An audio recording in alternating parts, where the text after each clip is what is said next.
Senhor pela vida deles.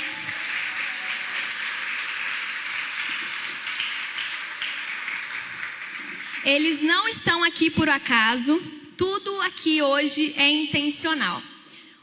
A Suelen e o Paulo estão representando... A Suelen e o Paulo estão representando os nossos jovens. Ou seja, né, o nosso legacy. Vamos só chegar um pouquinho para frente, que a mídia está fazendo sinal ali. Tudo certo. Eles estão representando a nossa parte da juventude. A Marcela e o Diogo representando os nossos casais adultos, casados, noivos, na fase adulta aí. E a Elaine e o Dionei representando a nossa terceira idade. Eles já são os líderes dessa faixa etária dentro do nosso Gerações, que é o ministério que está fazendo isso aqui hoje, o ministério que está fazendo o Family Day acontecer. O piquenique foi feito por esse ministério, hoje o culto está sendo feito por esse ministério e eles estão aqui representando a liderança de cada uma dessas faixas etárias para a gente falar um pouquinho de algo bem polêmico, né? Algo que, assim, ajuda muito as pessoas, mas também pode ser algo que acabou com o seu relacionamento, com a sua família. E hoje a gente quer falar um pouquinho para vocês e também trazer a luz da palavra, né, sobre tudo isso. E o tema aqui do nosso talk hoje é conflitos relacionais. Como permanecer unidos em meio às diferenças. Sejam elas na fase da juventude, na fase do início do casamento e na terceira idade, amém? Então eu vou começar aqui fazendo algumas perguntas para cada um deles e eles vão responder de acordo com a sua faixa etária, amém? Bom, a gente sabe que não existe relacionamento perfeito, isso é impossível. Seja ele dos jovens com os pais, com os amigos, na escola, faculdade, adolescência, enfim... Ou seja ele também na fase adulta, quando a gente começa ali a criar a nossa própria família, né? Nós saímos da casa dos nossos pais e passamos a criar a nossa própria família. Os conflitos só mudam o endereço junto com a gente. Antes a gente tinha conflitos dentro da nossa casa e agora a gente tem conflitos com a família que a gente acabou de formar. E isso também serve para relacionamentos fora da sua casa, né? Relacionamento na escola, na faculdade, no seu trabalho, onde você está ali no seu dia a dia.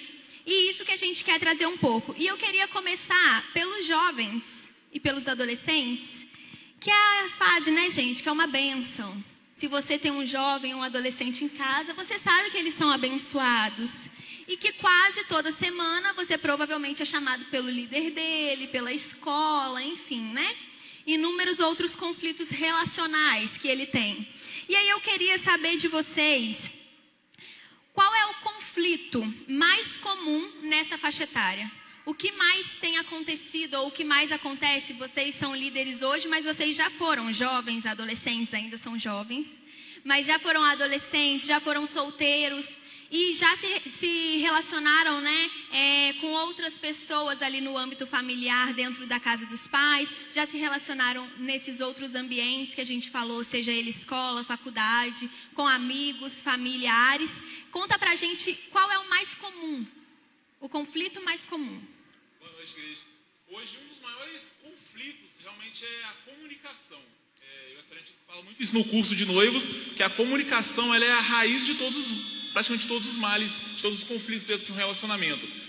Pesquisas apontam que a segunda maior causa de divórcio é justamente a falta de comunicação. A primeira seria a financeira, só que sendo a comunicação realmente ali a raiz de todos os outros. Ou seja, realmente a falta de comunicação hoje é algo que tem realmente causado brigas, conflitos, destruído lares. Porque muitas vezes o que a gente fala não é aquilo que o outro está entendendo, não é aquilo que o outro está escutando. Então realmente a gente precisa parar. Poxa, espera aí, será que o que eu estou expressando, o que eu estou falando, é o que o outro está entendendo? Então hoje, atualmente, uma das maiores causas de conflito é realmente a comunicação, a falta de comunicação. Isso é muito interessante porque eu acho que essa fase da juventude, da adolescência, talvez é a fase que mais interprete mal o outro, né? É a fase que mais coloca emoção naquilo que a outra pessoa fala. Então, às vezes, o pai ou a mãe nem falou assim, sendo tão rígido, e ele já leva para o coração e para ele é o fim do mundo. ele quer se isolar e quer ficar ali na dele. Seja também o jovem, um amigo falou uma coisa, ele já pensou outra coisa, entendeu outra coisa. E o que mais acontece é que eles não querem resolver, né? Eles não pensam em talvez chegar para a pessoa e falar, você falou isso, eu entendi isso, é isso mesmo que você quis dizer? Talvez é por conta da idade, a falta ainda da maturidade, né? De conseguir resolver isso com a comunicação, né? Sem a falha da comunicação. Cada um quer ter a sua própria razão, né? Eu quero ter a minha razão, a Sueli, no caso, queria ter a razão dela. Então, tipo assim, isso no início de relacionamento, num namoro, principalmente, é muito visível, porque cada um chega com uma opinião formada, cada um chega com uma ideia formada, e você quer muitas das vezes colocar aquela sua ideia em cima da outra pessoa. E não é bem assim, é preciso conversar, é preciso chegar realmente num denominador comum. E a forma de falar também, né? Isso influencia muito. E muitas das vezes, os conflitos, pelo menos na fase, né, da adolescência e da juventude, eles vêm por conta dos pensamentos diferentes. Né? Um pensa de um jeito, o outro pensa de outro, e como Paulo disse, eles querem sempre ter a razão. Então eles vão lutar pela razão deles até o final, aquilo ali que eles acham que é a verdade. E como vocês costumam, no caso na juventude, na adolescência, como o adolescente ou jovem costuma resolver esse conflito quando eles pensam de forma diferente?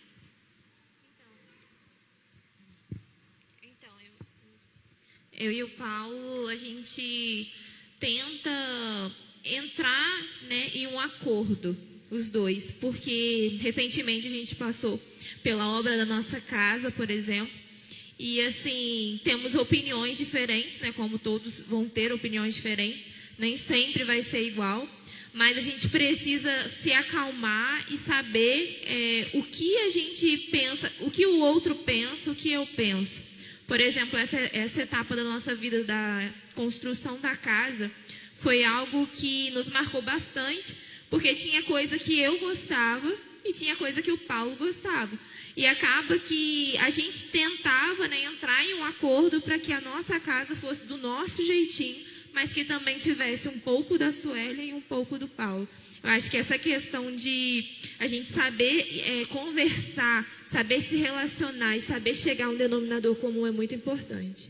O que tudo volta na comunicação, né? Quando ocorre a falha da comunicação, seja ela para tentar resolver o conflito ou para gerar o conflito, é o que pega nessa etapa, né? E aí, não para por aí. Esses jovens e adolescentes, assim como a Suelen e o Paulo já foram um dia, eles crescem e começam a amadurecer. E aí, quem pensava de uma forma e pensava da outra, na casa dos seus pais, dos seus responsáveis, vão todos para depois do casamento para um mesmo teto. E ali começa o caos. E aí eu queria que os representantes dos casais casados aqui pra gente, falasse pra gente um pouco o que muda nos conflitos relacionais depois do casamento. Boa noite a todos. É exatamente o que um pouco eles falaram, o que você falou. Eles, como jovens, tinham um costume de dentro da casa, pai, mãe, família, avós, e quando eles se casam, eles começam a se deparar com umas novas responsabilidades e maturidades, que é onde o próprio casal tem que entrar num acordo e entender que a mulher, ela, com uma certa idade que ela casa, ela carrega os costumes desde a infância até a sua fase adulta. E o homem a mesma coisa. E de repente eles se deparam dentro de um teto, conforme você falou, dentro de uma casa, os dois, cada um com hábito, cada um com um costume, tendo que se adaptar a viver um novo costume, um novo hábito. Então, o acordo, a comunicação, ela é fundamental para ter um relacionamento saudável. Entender que cada um vai ter suas dificuldades, suas limitações e seus costumes, que muitas das vezes o pai e a mãe, sem querer, acabavam fazendo para eles. E que quando na fase adulta, no casamento, eles vão ter que entender que não tem mais pai e mãe. Eles vão ter que fazer e entender que tem que agradar a si, agradar o próximo. E aquele hábito que ele tem, ela não tem, eles vão ter que entrar no acordo e um fazer pelo outro, para que seja um casamento saudável. E algo que é o mais difícil disso, que a gente precisa lembrar, é que na fase do namoro, na fase da juventude, você brigou ali, teve um conflito, cada um vai para sua casa. Mas na fase do casamento, você tem que lidar com esse conflito dentro da própria casa. Eu acho que isso é o mais difícil, né? Você não tem escapatória, você tem que resolver e ponto final. Não pode passar dali. O que na sua juventude, você só trocava o seu ciclo de amigos. Um tá te agradando, você pula para o próximo ciclo. O outro não tá te agradando, você pula para o próximo. No casamento, isso é impossível de acontecer, porque você não pode ficar trocando o seu casamento. Então, você vai ter que ficar ali dentro daquela casa e resolver o seu conflito ali. Uma parte importante, desculpa te cortar, é muito bom trazer isso pela reflexão que a gente não pode mudar de casa, a gente tem que estar dentro de casa e nem pode sair do quarto, tá, casais? Estar em conflito, a Bíblia nos ensina acertar o conflito naquele momento e os dois dormirem na mesma cama junto. Não uma dentro do quarto e outro para o sofá. Isso de maneira nenhuma. Cristo não nos ensina desta forma. Então, fecha parênteses aí só para concluir para vocês. E isso é muito importante para também o que eu vou falar agora. Por quê? O casal casou e está feliz, mas começam a vir os filhos. E como você vai resolver esse conflito na frente do seu filho? Como você vai resolver esse conflito tendo outras pessoas ali para seguir o seu exemplo? E aí a pergunta é essa: qual é o maior motivo de conflitos ou o maior desafio nos conflitos em uma família formada por um casal e os seus filhos? É muito interessante porque acho que o maior problema nesse conflito é que nenhum dos dois são ensinados a fazer o outro feliz. Quando a gente não casa para ser feliz, a gente não casa para ser completo, que temos que ser completos em Cristo Jesus para encontrar alguém que vamos fazer feliz com aquilo que já temos. Então, quando chega esse momento do conflito, onde já se tem filhos e toda uma história que já se passou, é muito interessante e importante que o casal ele sente e conversem como adultos, sabendo que nem sempre as suas vontades vão prevalecer, entendendo que cada um, tanto o homem quanto a mulher, ele está ali para fazer o outro feliz. E isso vai agregar valor no relacionamento e vai fazer com que cada um entenda que o relacionamento é feito de muitas vezes você abrir mão daquilo que você quer. Se um quer um móvel de uma coisa, no caso deles que eles trouxeram exemplo de uma reforma da casa, um quer um piso de um jeito, um quer um porcelanato, outro quer outro. É um entender a necessidade do outro e na medida do possível fazer. Eu estou aqui para fazer ele feliz. A mulher, o homem, eu estou aqui para fazer ela feliz. Então o que ela quer? Como deve ser feito? Porque o principal no relacionamento é você estar feliz quando vê o outro feliz. E não quando você está se sentindo realizado. Mas quando você se sente capaz de trazer a alegria para aquela pessoa que você escolheu estar do seu lado. Amém.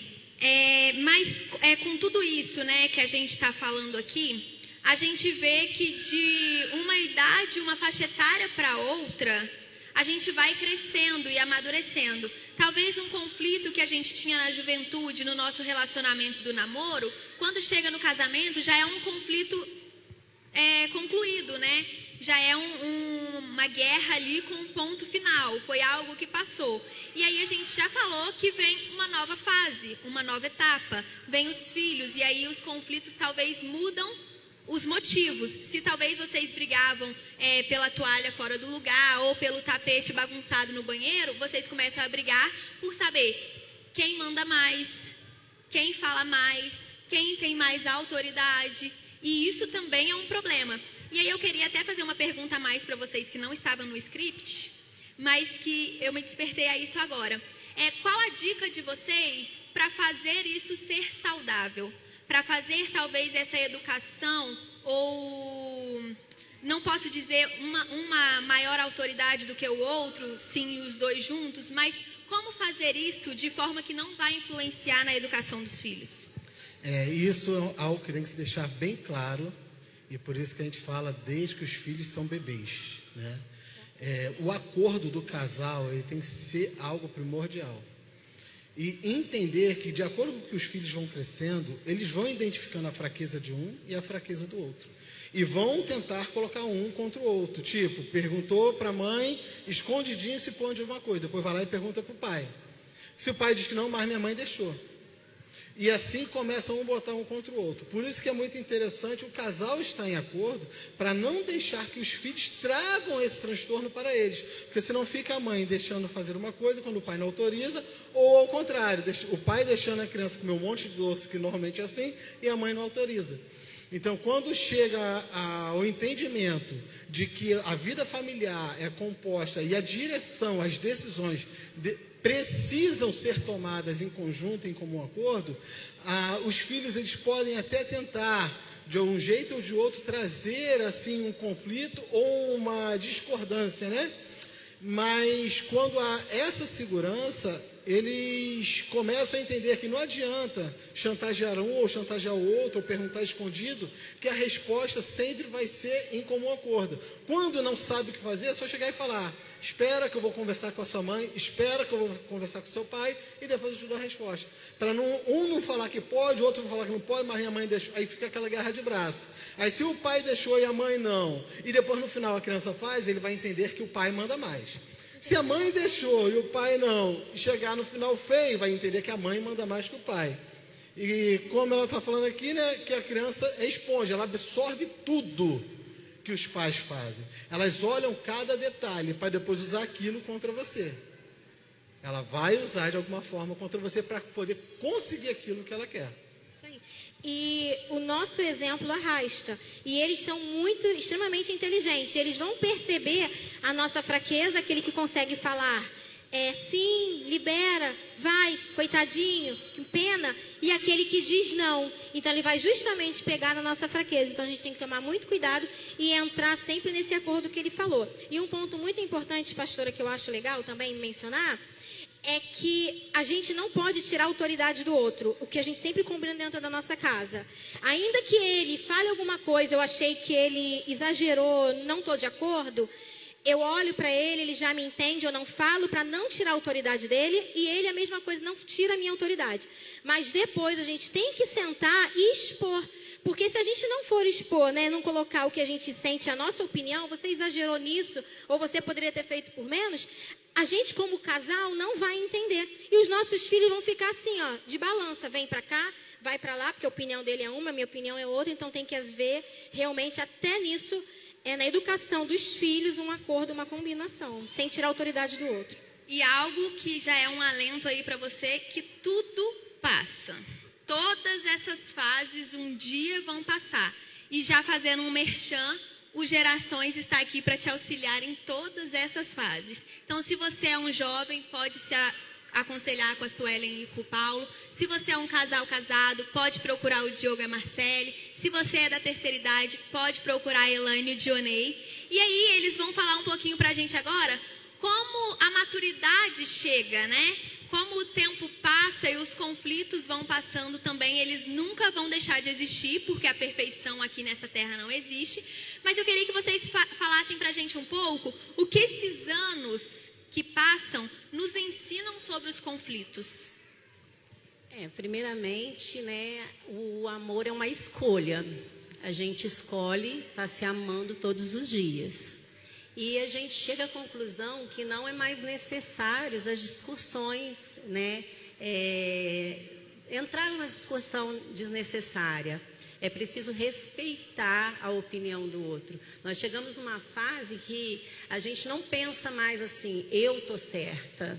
Não, nem sempre. A opinião dele pode estar certa e eu tenho que abaixar a guarda e respeitar sempre a opinião dele. Então é assim que a gente evita, né? Evitando as discussões desnecessárias. Algo muito interessante, né, sobre a maturidade, sobre esse tempo de maturidade, é que vocês já passaram por tudo. E aí eu queria que vocês finalizassem esse talk falando um pouco pra gente sobre o que vocês fizeram para permanecer juntos, mesmo em meio aos conflitos. E isso não só como casal, mas para permanecer na sua família, para permanecer no seu ciclo de amigos, para permanecer na sua igreja, na sua comunidade de fé, mesmo em meio aos conflitos. Primeiramente, o que a gente faz é colocar para Deus as nossas dificuldades. Neste momento, quando você mostra para Deus suas dificuldades, tudo se resolve quase que automaticamente. Por que quase? Porque também tem a nossa parte que a gente tem que fazer.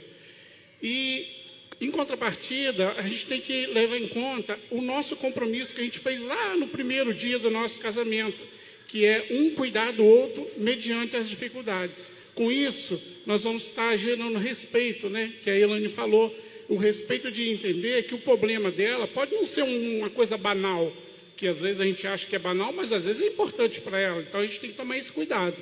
Com isso, nós vamos chegar a uma maturidade quase igual ela falou. A gente quase não se discute mais, porque a gente já chegou no nível que a gente já entende um ao outro. Amém. E eu acho que o versículo-chave que encerraria aqui a nossa conversa, né? Que está lá em Efésios 4, que diz assim: sejam completamente humildes e dóceis, e sejam pacientes, suportando uns aos outros com amor. Se a gente suportar uns aos outros com amor, a gente consegue ouvir mais, a gente consegue ferir menos e a gente consegue perdoar mais fácil, né? Eu acho que seriam esses 3 pontos o resumo da nossa conversa aqui, de como gerir esses conflitos relacionais sem perder a presença de Deus, sem perder ali a sua razão e dando tudo certo no final. Amém? Alguém quer terminar com alguma coisa? Tá tudo certo? Amém, gente. Que Deus abençoe vocês.